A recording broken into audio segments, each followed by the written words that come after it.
Now to me, this triangle is not ready to sew.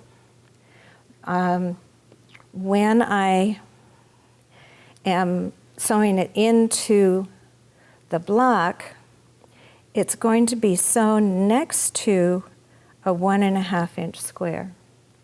And so if I were actually sewing that on, I would match it up this way. And you see the little triangles that are sticking out? I want to trim those off before I sew.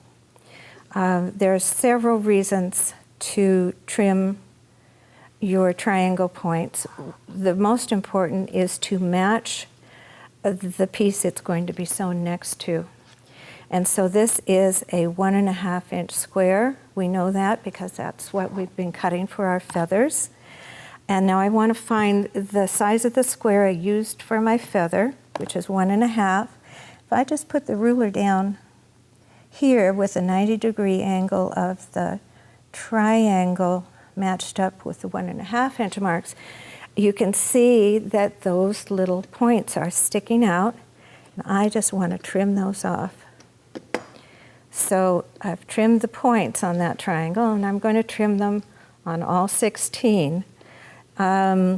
So now when I go to match these two pieces, you can see they match perfectly.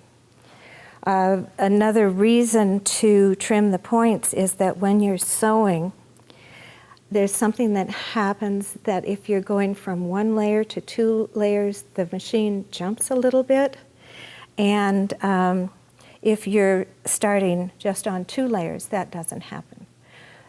And then the third reason to trim points is that if you leave them on and piece your whole block or your whole quilt, you have to trim them out before you quilt anyway. So you might as well trim them now and use them for matching and for making your sewing easier.